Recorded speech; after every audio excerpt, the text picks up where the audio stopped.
Shalom. Boleh lihat lambaian tangannya, katakan Shalom. Halo, puji Tuhan. Tidak terasa kita udah berada di minggu terakhir di bulan Januari. Dan saya percaya setiap kita yang di tempat ini merasakan penyertaan Tuhan yang luar biasa. Amin. Yes, Tuhan kita sungguh luar biasa. Sebab itu mari setiap kali kita datang beribadah, kita beribadah dengan antusias. Mari setiap kita datang kita bawa hati kita benar-benar tertuju padanya. Dan saat ini mari kita bersama-sama, kita mau berdoa mempersiapkan ibadah kita pada siang hari ini. Terpujilah Allah Bapa Tuhan kami Yesus Kristus, Allah Roh Kudus, yang menjadikan hari ini begitu indah dan memberikan kami kesempatan baru hari ini untuk berbakti, beribadah bersama Tuhan. Tuhan, biarlah saat ini kami datang dengan membawa ucapan syukur kami, membawa korban pujian kami, sebab Engkaulah yang layak diagungkan. Kuduslah Engkau Tuhan. Biarlah di tempat ini kami boleh merasakan surga, sebab Engkau bertata di atas puji-pujian kami. Terima kasih Tuhan, dipermuliakanlah namamu di tempat ini. Hanya di dalam nama Yesus kami berdoa. Amin.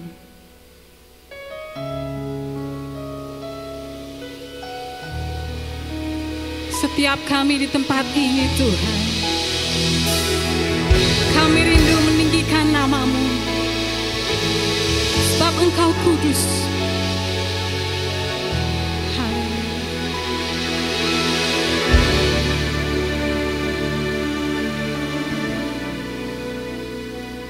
Ku datang Tuhan dalam hadirat-Mu, berhiaskan kekudusan. Seluruh surga sujud menyembah-Mu. Ku tersungkur dan berseru, ku datang Tuhan dalam hadirat-Mu, berhiaskan kekudusan. Seluruh surga sujud menyembah-Mu. Ku tersungkur dan berseru, kudus, kuduslah, kuduslah Tuhan, Allah semesta alam. Kudus, kuduslah, kuduslah Tuhan, surga bumi menyembah. Mari hampiri tahta Tuhan, kita sama serukan. Ku datang Tuhan dalam hadirat-Mu, berhiaskan kekudusan. Seluruh surga sujud menyembah-Mu. Kami tersungkur dan berseru Tuhan, dan berseru, datang Tuhan dalam hadirat-Mu. Layakkanlah setiap kami Tuhan, berhiaskan, kuduskanlah setiap kami Tuhan. Seluruh surga sujud menyembah-Mu.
katakan, kami datang Tuhan. Dalam hadirat Ini kami anak-anak-Mu yang Engkau kasih. beriaskan kekudusan. Oh, seluruh surga sujud menyembah-Mu. Ku tersungkur dan berseru, ku datang Tuhan. Datang Tuhan dalam hadirat. Kau melihat hati kami, beriaskan kerinduan kami Tuhan. kekudusan. Seluruh surga sujud menyembah-Mu. Ku tersungkur dan berseru, Kudus, Kuduslah, Kuduslah Tuhan, Allah semesta alam. Kudus Tuhan, Kuduslah Tuhan, surga bumi menyembah. Kudus Tuhan, Kuduslah Tuhan, Allah semesta alam. Oh, Kuduslah Tuhan, surga bumi menyembah. Oh,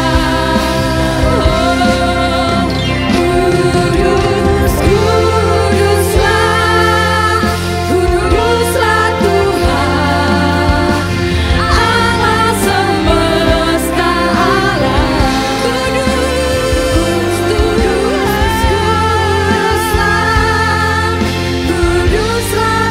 surga bumi menyembah.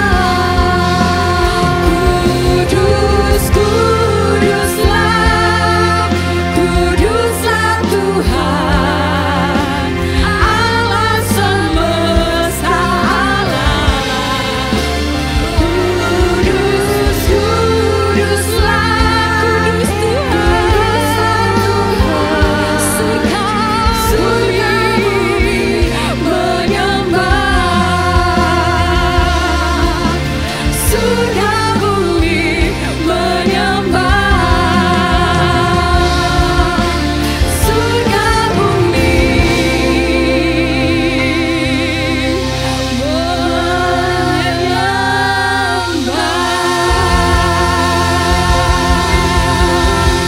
Haleluya, kudus Kau Tuhan. Haleluya, haleluya. Sebab Tuhan kita kudus, haleluya. Mari setiap kita siap memuji Tuhan lebih lagi, amin.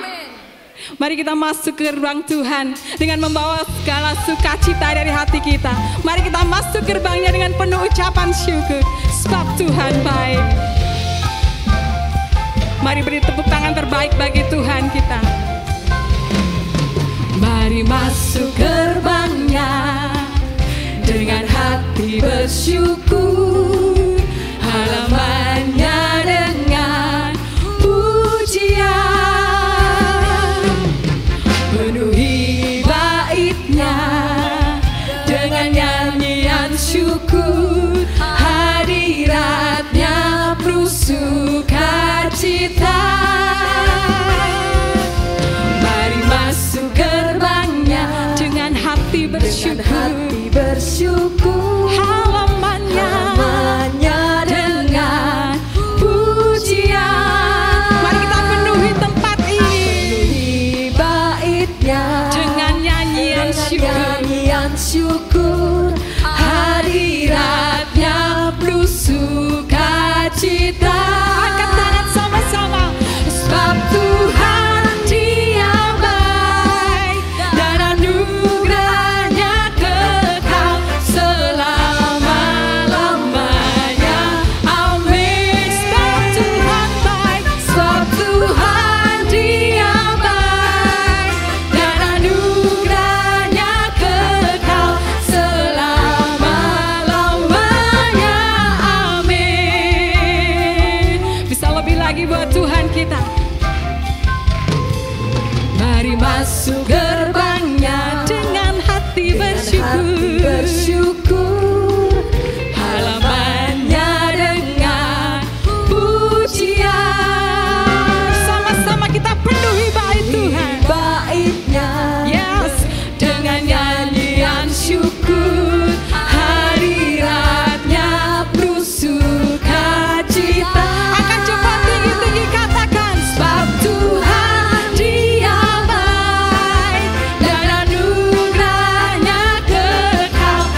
Amin. Mari kita mau jadikan firman sebagai pelita di dalam kaki kita. Biarlah firman Tuhan menuntun setiap langkah hidup kita.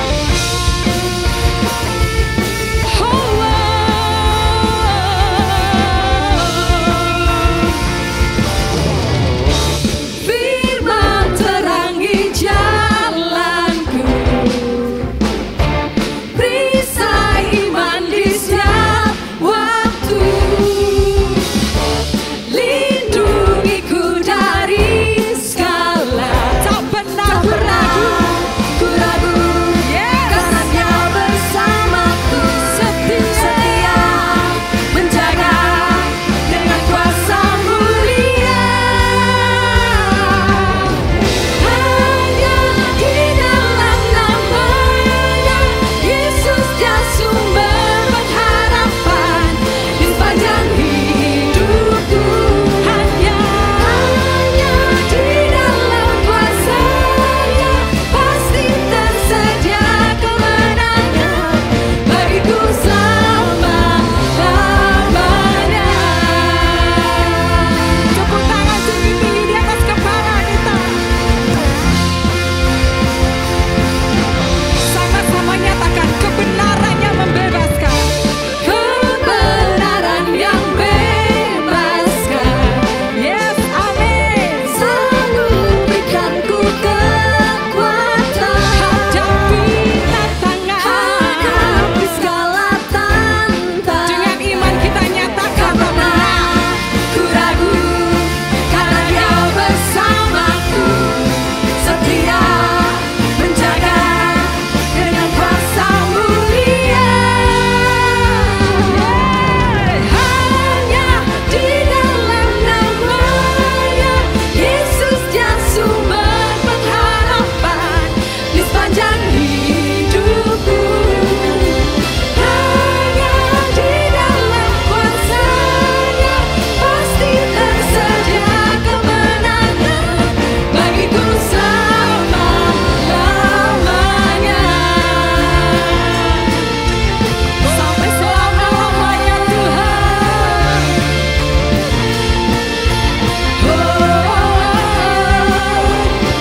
Dalam nama-Nya ada pengharapan, dalam kuasa-Nya kemenangan.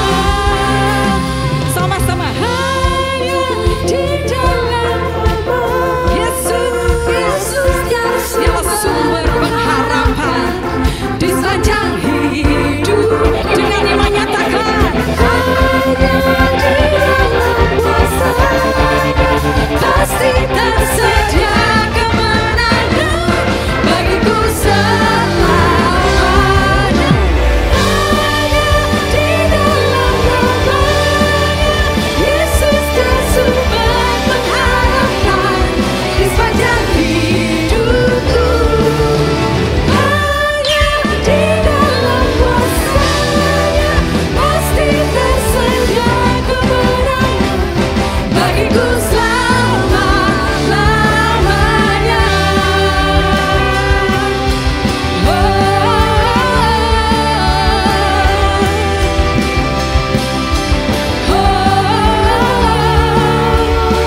Dalam nama-Nya ada pengharapan, dalam kuasa-Nya kemenangan. Sekali lagi dengan iman nyatakan. Dalam nama-Nya Ada pengharapan. dalam kuasa-Nya kemenangan. Haleluya. Kemenangan kami peroleh dalam Tuhan. Thank you Jesus. Silakan duduk Bapak Ibu yang terkasih dalam Tuhan. Bapak kami ucap syukur Tuhan. Engkau memandang kami begitu berharga. Engkau memberikan dirimu. Engkau mengorbankan hidupmu buat kami. Siapakah kami ini Tuhan? Sehingga kami beroleh belas kasihan-Mu yang luar biasa. Sebab itu saat ini ya Bapa, ajar kami untuk memberi hidup kami Tuhan kepadamu. Ajar kami untuk menyerahkan hidup kami menjadi pribadi seperti yang Engkau ingini, Tuhan. Haleluya.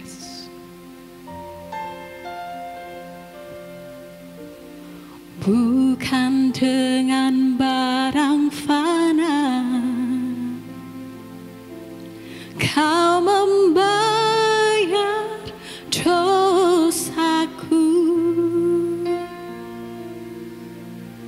dengan darah yang mahal,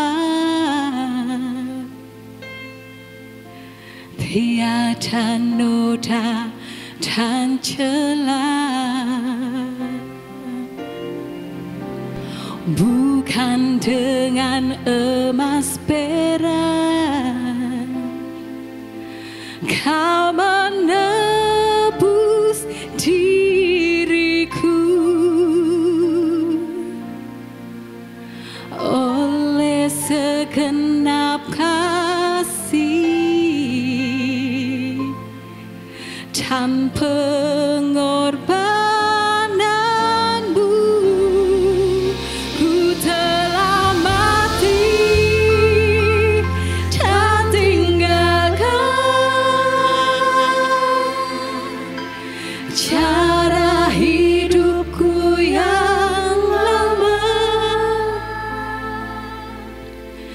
Semuanya sia-sia dan tak berarti lagi. Hidup ini ku letakkan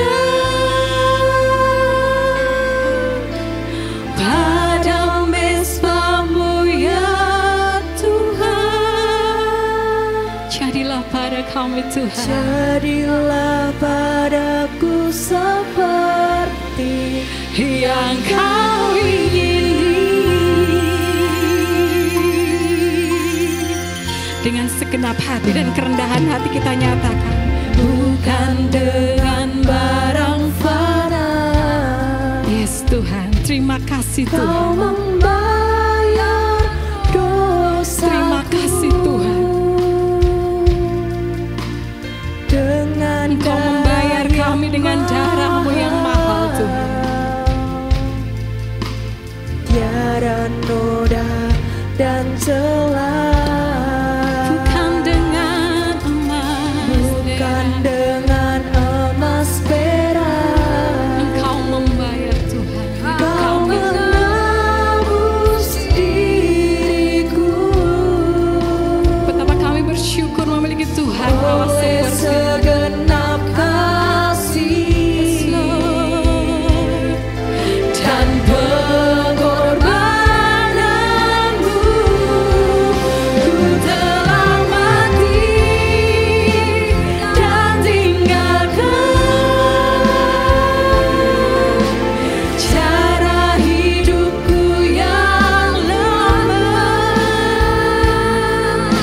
Semuanya sia-sia dan tak berarti lagi. Hidup ini ku letakkan pada mezbamu ya Tuhan. Jadilah padaku seperti yang Kau ingini. Saya undang Bapak Ibu semua untuk bangkit berdiri. Mari nyatakan bersama-sama. Bukan dengan barang fana. Yes Tuhan.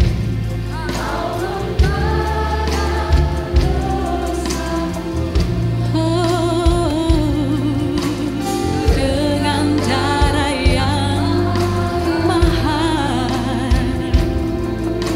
tiada noda dan celah. Bukan dengan emas perak.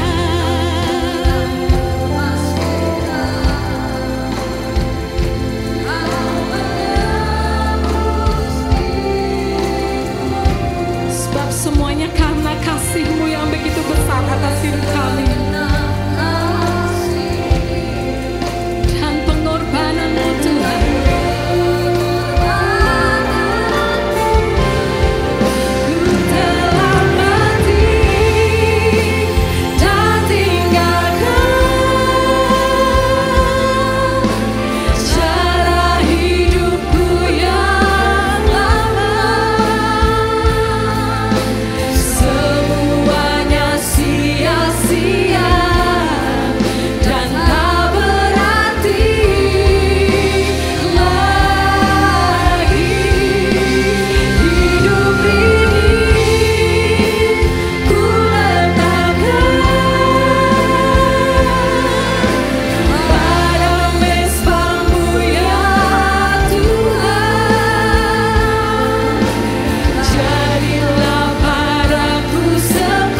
Jadilah padaku Tuhan, padaku seperti yang Kau ingini.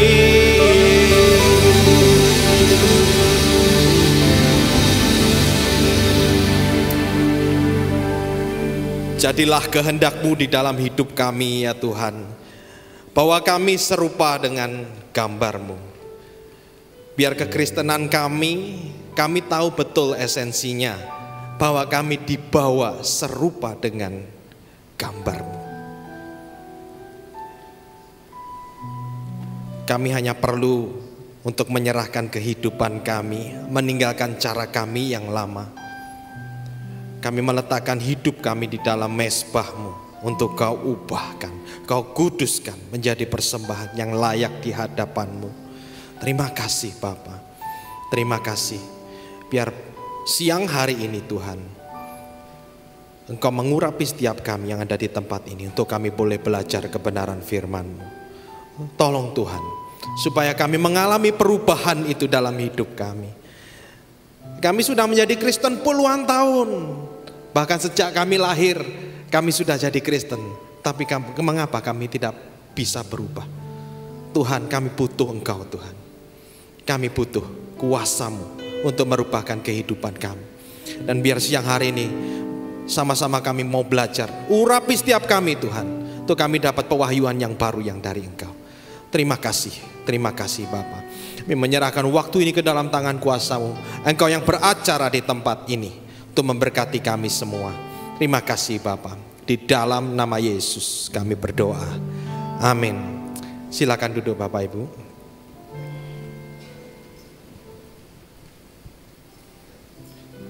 Thank you ya. Shalom Bapak Ibu. Selamat siang. Ya, kita masih di dalam satu tema yang sama, yaitu tentang transformasi. Nah, siang hari ini kita belajar ya, karena kita dari awal bulan kita sudah mendengar firman yang disampaikan oleh Pastor Hendra ya, dari Pak Agustiadi juga, Pak Michael Sony. Nah, biar siang hari ini melengkapi, bukan siapa yang benar ya, tapi melengkapi pengertian kita tentang transformasi. Kita jadi penuh, kita jadi paham betul ya. Nah, saya mau ajak Bapak Ibu Saudara pada siang hari ini kita belajar dari belakang dulu ya. Kita memahami apa yang ditulis oleh Rasul Paulus di dalam kitab Roma ini, yaitu dengan cara kita belajar dulu latar belakangnya. Kenapa Paulus menulis kitab Roma ini? Ya, jadi begitu. Kalau kita mau lihat latar belakang, jadi begini. Rasul Paulus itu setelah dia bertobat, dia memberitakan Injil di wilayah Roma. Ya, di sana tumbuh pengikut-pengikut Kristus. Di sana ada orang-orang Kristen, ya, pengikut-pengikut Kristus. Mereka ada di kota Roma ini, yang dimana para pengikut Kristus ini bukan hanya orang Yahudi saja, tetapi juga ada orang-orang non-Yahudi. Sampai di sini dulu ya. Jadi ada orang Yahudi yang menjadi pengikut Kristus. Orang Yahudi yang memilih untuk mengikut Kristus. Ada juga orang yang non-Yahudi. Gitu. Nah, kitab Kisah Para Rasul menuliskan bahwa orang-orang Yahudi ini yang ada di Roma, mereka sempat untuk disuruh pulang ke negaranya oleh Kaisar Claudius. Ya, jadi orang-orang yang sebagai pengikut Kristus, orang Yahudi ini, mereka disuruh pulang ke negaranya. Nah, setelah beberapa waktu, akhirnya mereka diizinkan kembali masuk di kota Roma. Setelah mereka kembali, terjadi satu masalah, di mana gereja ini tadi yang di dalamnya ada orang-orang non-Yahudi dan orang-orang Yahudi di dalam satu gereja itu. Ini sekarang orang Yahudi yang kembali dari negaranya itu bilang gini, kok gerejanya ini sudah ndak sama ya, kok sudah melenceng ya. Nah kalau sekarang kita gambarkan ya, gereja-gereja saat ini kan ya kita pernah dengar ya waktu yang lalu, ada gereja yang cara baptismu begini, cara baptismu begini, ada yang selam, ada yang percik, ada yang tiang bendera, beda-beda semua. Yang satu menyalahkan, wah kamu kalau baptisannya percik kamu nggak sah, kamu baptisannya selam cuman 1 meter nggak sah, harus 10 meter misalnya ya. Jadi orang-orang ini berdebat masalah-masalah begitu. Yang satu ngomong, kamu makan makanan haram, kamu makan babi, nggak boleh, orang Kristen nggak boleh makan babi. Nah ini mereka yang protes ya, orang-orang Yahudi yang datangnya ngomong, kamu tidak boleh makan makanan haram, kamu harus makan makanan yang sudah dilabeli di standar halal, kosher, kan begitu. Nah ada juga yang mereka debat, kamu jadi orang Kristus, jadi pengikut Kristus harus disunat, kitab Taurat menuliskan demikian. Nah mereka ribut Bapak Ibu, orang Yahudi sama orang non Yahudi ini, sehingga itu menyebabkan perpecahan gereja. Hampir mirip sebetulnya ya dengan hari ini Bapak Ibu. Ya saudaraku, hari ini juga mungkin terjadi hal seperti itu.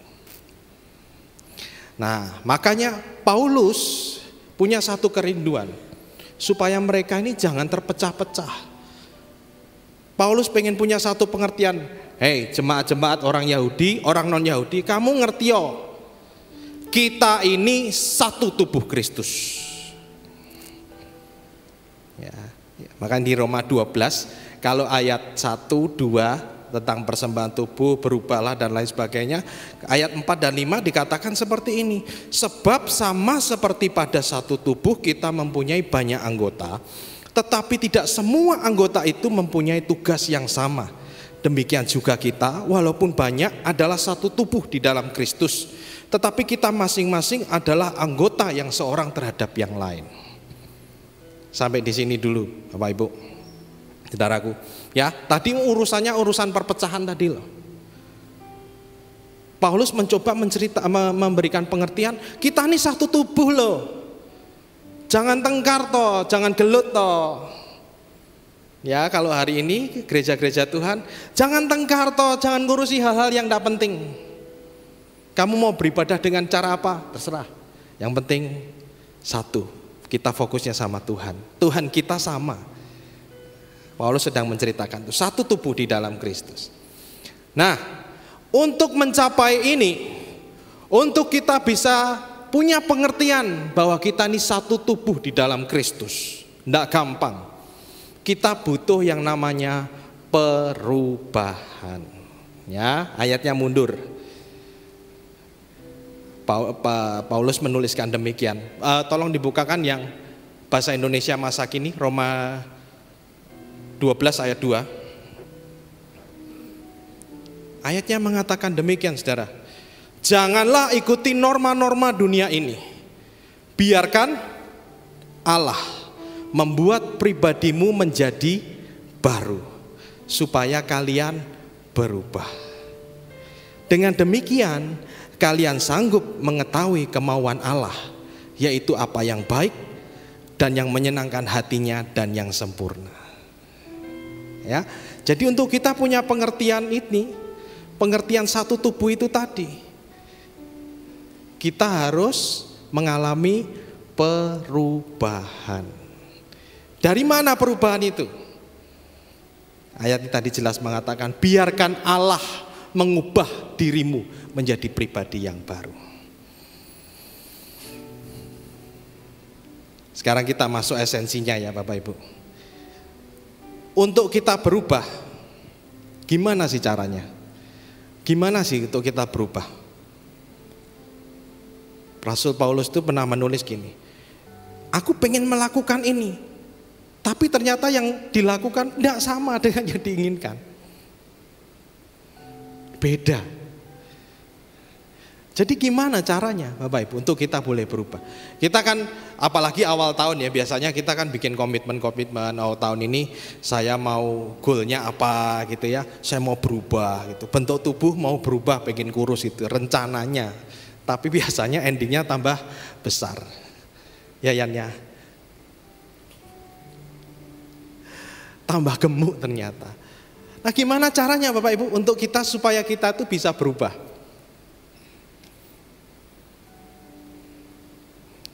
Ayat ini mundur. Sebelumnya dikatakan apa?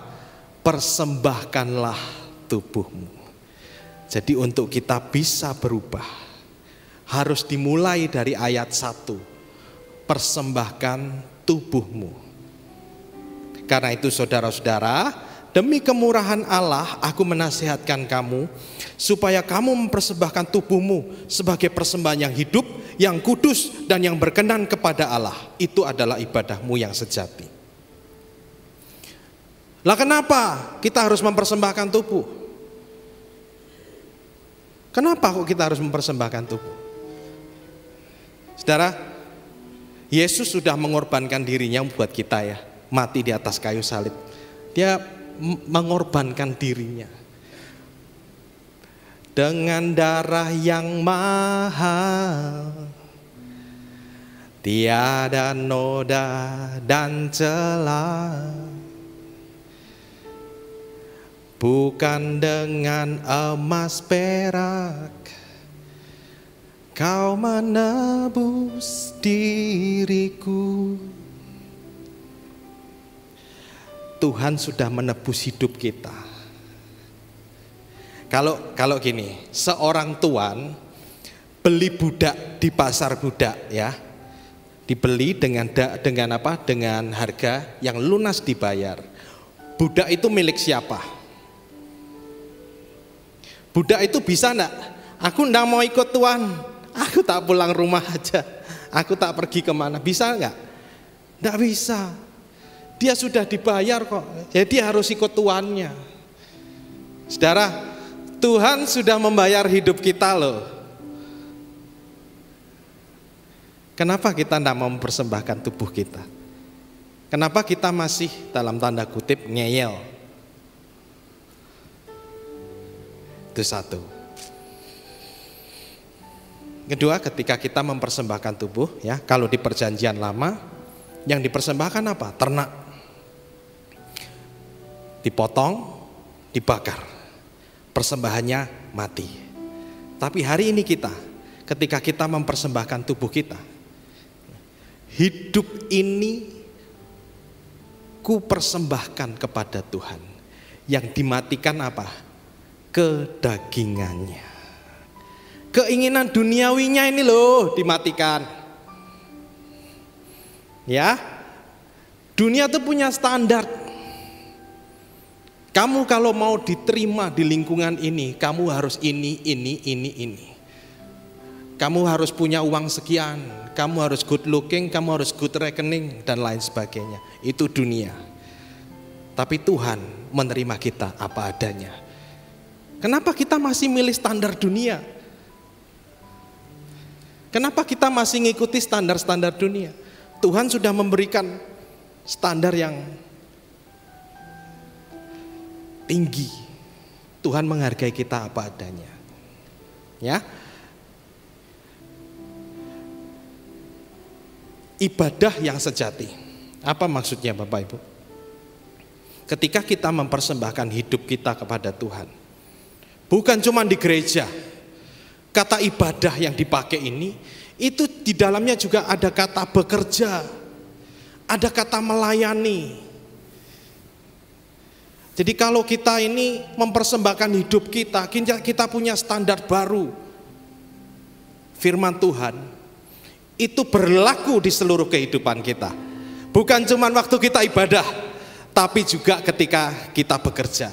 Bapak Ibu, jangan pisahkan.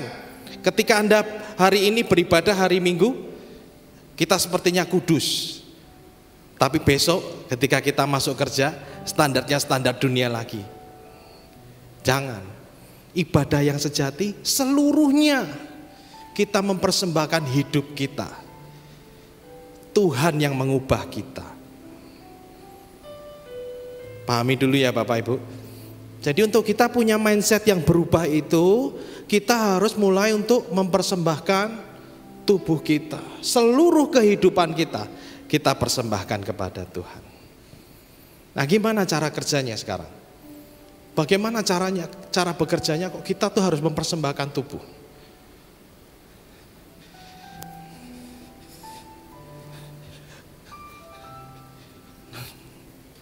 Saya mau ajak sendirian gitu ya. Ganti kok. Bapak Ibu, ini istri saya. Yev, kamu boleh bales saya nanti. Bapak Ibu, ini istri saya. Ya. Coba lihat. Maskernya boleh dibuka. Maskernya dibuka. Ya. Ini buat saya cantiknya tuh kayak apotek kosong Bapak Ibu. Enggak ada obatnya kok. Iya.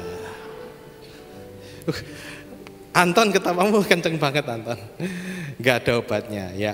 Nah, Bapak Ibu gini. Kenapa kita mempersembahkan tubuh? Saya mau cerita. 1 Korintus 7 ayat 4 mengatakan, pas suami istri, 1 Korintus 7 ayat 4 mengatakan, suami tidak berkuasa lagi atas tubuhnya. Demikian juga istri tidak berkuasa lagi atas tubuhnya, tapi suaminya. Ya. Istri tidak berkuasa atas tubuhnya sendiri, yang berkuasa atas tubuhnya adalah suaminya. Begitu juga suami tidak berkuasa atas tubuhnya sendiri, yang berkuasa atas tubuhnya adalah istrinya. Ketika kami menikah, kami menjadi satu daging. Betul ya? Kita menjadi apa tuh? Kita menjadi satu daging. Pelan-pelan ya Bapak Ibu, pelan-pelan. Kenapa toh kita harus mempersembahkan tubuh? Karena ketika kita mempersembahkan tubuh, kita menjadi satu dengan Tuhan. Kita nggak ada lagi, kedagingan kita nggak ada, sudah dilepas. Nah, kita buka satu ayat ya. Boleh di 2 Korintus 3 ayat 14. Saya mau jelaskan sama Bapak Ibu, bagaimana cara kerjanya? Bagaimana kita ini, kenapa kita harus mempersembahkan tubuh supaya kita bisa berubah? Ya, mulai ayat 14 sampai 18 ya, kita baca dulu ya. Pikiran mereka sudah tertutup. Ini bahasa Indonesia masa kini ya. Dan sampai pada hari ini pun pikiran mereka masih tertutup dengan selubung pada waktu mereka membaca buku-buku tentang perjanjian yang lama itu. Selubung itu hanya dapat tersingkap bila orang bersatu dengan Kristus. Lanjut. Sekarang pun bila mereka membaca buku-buku Musa, selubung itu masih menutupi pikiran mereka. Lanjut. Tetapi kalau seseorang datang menghadap Tuhan, selubung itu pun diangkat dari muka orang itu. Ayat 17. Nah, Tuhan yang dimaksudkan di sini adalah Roh, dan di mana Roh Tuhan ada, di situ juga ada kemerdekaan. Ayat 18. Sekarang muka kita semua tidak ditutupi selubung, dan kita memantulkan kecemerlangan Tuhan Yesus, dan oleh sebab itu kita terus-menerus diubah menjadi seperti Dia. Kita diubah menjadi seperti Dia. Makin lama kita menjadi makin cemerlang. Kecemerlangan itu dari Roh, dan Roh itu adalah Tuhan. Coba ayat 14 tadi yang bagian terakhir, 2 Korintus 3:14. Selubung itu hanya dapat tersingkap bila orang bersatu dengan Kristus. Jadi kalau kita itu tidak mempersembahkan tubuh kita, kita tidak pernah mempunyai hubungan intim dengan Tuhan, ya ketutupan terus. Ya enggak berubah. Ya. Baca Alkitab, iya baca. Ke gereja, iya. Hubungan intim dengan Tuhan, enggak pernah. Ya enggak bisa, cuma knowledge. Oh, cuma tahu, gitu. Tapi ketika kita itu bersatu dengan Kristus, maka selubung itu akan diangkat. Yev, sini Yev. Kamu sekarang giliranmu. Pakai mic Yev.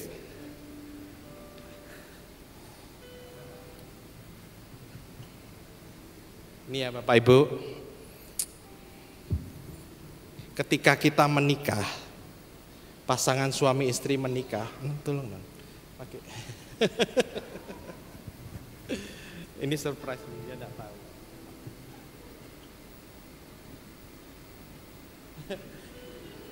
Pim salah pim jadi apa? Ini teknik menghilangkan istri. Gitu ya. Bapak Ibu, saudaraku, ya lihat, perhatikan ketika kita menikah. Saya menikah dengan istri saya, ya. Alkitab kan menggambarkan bahwa jemaat Kristus itu adalah mempelai. Betul ya? Ketika istri saya ini menikah dengan saya, bersatu dengan saya, keduanya menjadi satu daging. Ketika dia datang kepada saya, hadap sini aja. Ya, dia datang kepada saya, dia mengatakan, hidup ini ku letakkan pada mezbah-Mu ya Tuhan. Jadilah padaku seperti yang Kau ingini. Yev, kamu jadi pendetanya. Ini ya Bapak Ibu, Yefta biar jadi pendetanya. Tadi pagi saya jadi pendetanya Yefta.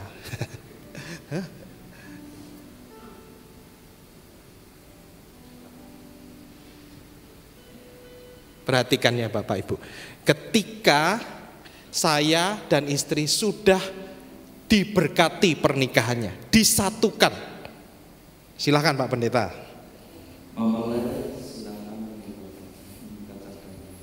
Mempelai apa nih? Mempelai pria. Ya, ketika saya bersatu dengan istri, ketika kita bersatu dengan Tuhan, selubung itu dibuka. Selubung itu dibuka Bapak Ibu. Nangkep ya? Dapat sesuatu. Ketika kita bersatu dengan Kristus, selubung itu dibuka. Silakan Pak Pendeta.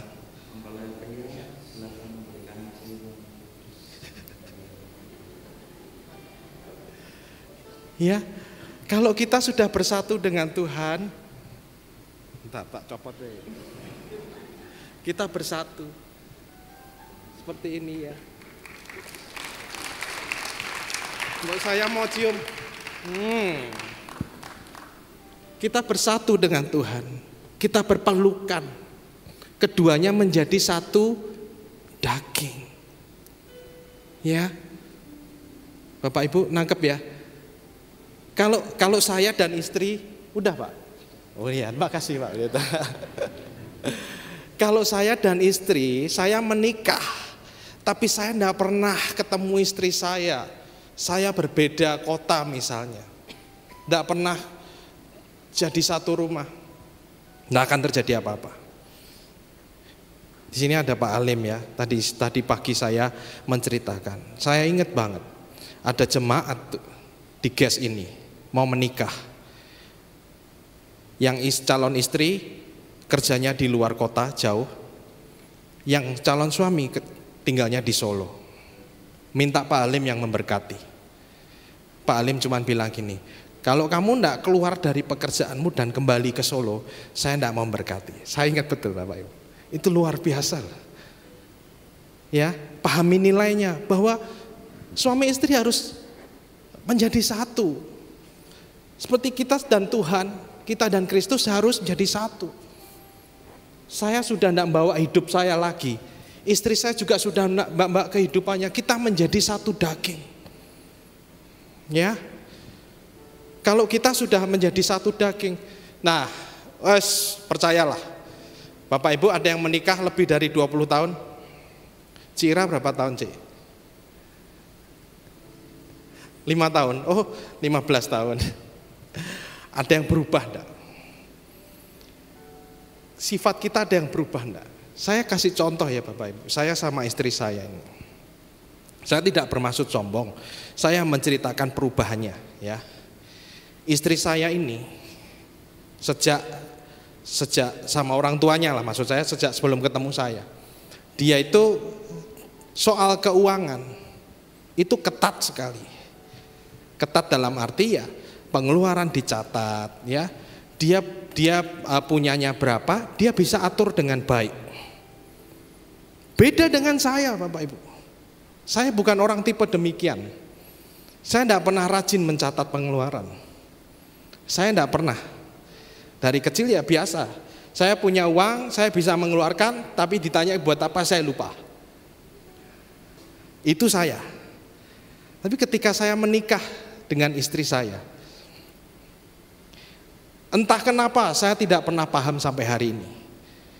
Di dalam keorganisasian, saya dipercaya menjadi bendahara 2 periode, dan saat ini saya juga masih menjabat sebagai bendahara di organisasi yang lain. Selama saya sekolah, saya tidak pernah tuh ikut organisasi sekolah misalnya. Tidak pernah saya jadi bendahara. Orang dipercaya. Tapi saat ini, jabatan itu yang saya terima. Ketika 1 periode selesai, saya masih dipercaya lagi. Bapak Ibu lihat perubahannya. Ketika saya dengan istri menjadi satu, perubahan itu terjadi. Sedikit demi sedikit tapi pasti itu dikikis. Kemarin istri saya juga baru bilang sama saya, belajar untuk memberi, belajar untuk memberi yang terbaik. Saudara, saya sejak kecil diajarin untuk memberi itu dengan yang terbaik. Saya pernah cerita di tempat ini, orang tua saya, ya, mama saya terutama, kalau hari Minggu ini mau ibadah, sekitar hari Kamis atau Jumat, itu sudah sibuk nukerin uang persembahan, yang dicari uang yang baru. Kalau ternyata dapatnya lecek, disetrika Bapak Ibu. Beneran ini, saya tuh sampai heran, ngapain toh Mimi, kok dadak disetrika? Kan dicemplungnya ya wes gitu. Enggak. Itu ajarannya untuk memberi yang terbaik. Dan itu terbawa oleh saya. Sekarang itu tertular Bapak Ibu. Itu menular. Nah, itu yang saya maksud tadi. Ketika kita itu mempersembahkan tubuh, ya, kedagingan kita dimatikan, kita dan Kristus menjadi satu. Selubung itu hanya dapat tersingkap bila orang bersatu dengan Kristus. Amin Bapak Ibu. Jadi ketika kita bersatu dengan Kristus, selubung itu diangkat. Kita diubahkan Tuhan. Sebentar ya, saya antarkan dulu istri saya Bu turun.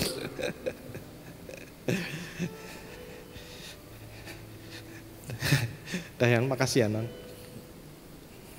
Itu ya Bapak Ibu. Jadi kenapa sih kita harus mempersembahkan tubuh? Kita harus bersatu dengan Kristus supaya selubung tadi dibuka, pengertian kita diubahkan. Nah, setelah itu jangan berhenti di sana. Buka yuk Roma 12, tadi ayat yang ke-10 ya.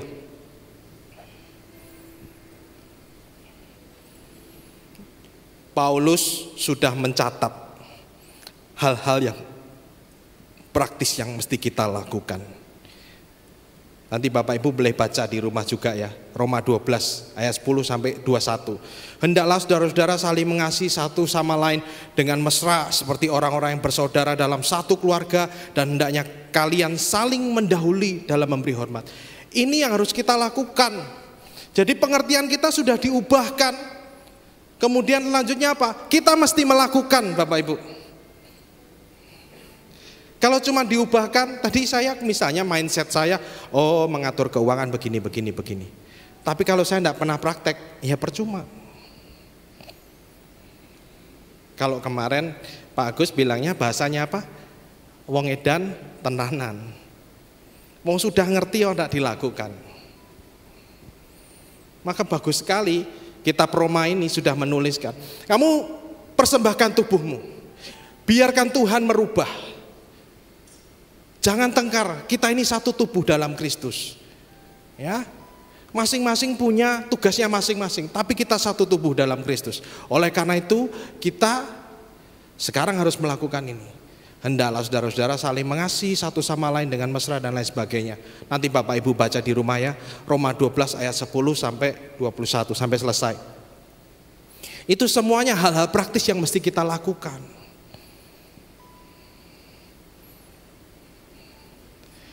Tapi jelas sekarang, untuk mindset kita, pikiran kita dirubah, mulai dengan mempersembahkan tubuh. Ya, Bapak Ibu, bagian terakhir, slide-nya boleh ditampilkan.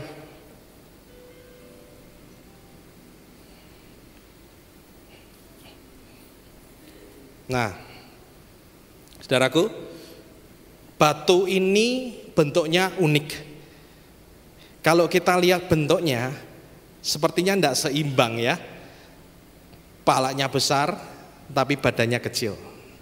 Tapi ini tidak terjadi serta-merta. Batu ini mengalami erosi oleh air laut. Jadi setiap kali ada ombak menghantam, ya, sedikit, lama-lama batu ini terkikis. Tidak dalam semalam batu ini berubah. Demikian juga kita di dalam Kristus. Bukan ketika kita hari ini datang ke gereja dan mendengar tentang firman ini, kita pulang berubah. Tidak. Hari demi hari kita akan mengalami perubahan itu, sedikit demi sedikit, tapi pasti. Yang penting adalah kita tetap intim bersama dengan Tuhan. Ya. Kita mau tanggalkan kehidupan kita yang lama, kita mau letakkan, kita mau pakai standar firman, standar kehidupan yang baru yang Tuhan tetapkan. Amin Bapak Ibu. Mungkin hari ini Bapak Ibu Saudara, suami istri, ya, Anda juga mengalami ini. Suamiku tidak pernah berubah, istriku tidak berubah.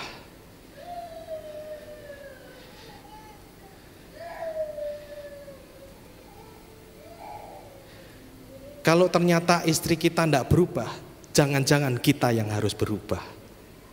Ya. Tetapi kalau suami istri ini tetap intim, ya, tetap menjaga hubungan, komunikasi, suatu saat pasti akan mengalami perubahan. Ya. Bapak Ibu, kalau jadi kita sebagai suami, saya sebagai suami istri, ngapain sih? Kalau sama istri barengan tuh ngapain sih? Karena saya pernah lihat ya, ada bapak-bapak yang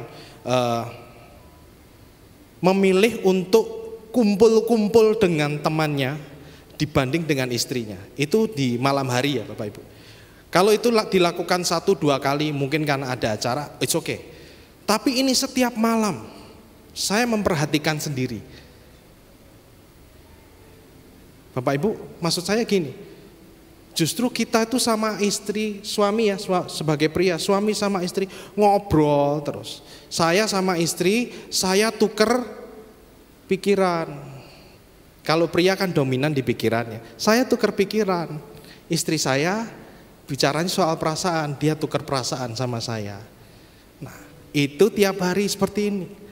lama-lama kita berubah, lama-lama kita saling memahami. Baik Bapak Ibu, ya sekali lagi bahwa untuk kita itu mengalami perubahan, punya mindset bahwa kita ini satu tubuh di dalam Kristus, bahwa kita ini akan diubahkan menjadi serupa dengan Kristus. Mulailah dengan mempersembahkan tubuh, mempersembahkan hidup kita kepada Tuhan. Apa maksudnya mempersembahkan hidup kita? Tadi, kedagingan kita harus dikikis. Bukan cuman ketika kita beribadah, ya, beribadah di sini Bapak Ibu bisa saling menyapa, katakan shalom, shalom gitu. Jangan-jangan di luar bertengkar gara-gara parkir. Jangan sampai itu terjadi. Tapi di seluruh kehidupan kita benar-benar punya standar iman. Firman Tuhan. Amin. Tuhan Yesus memberkati. Ya.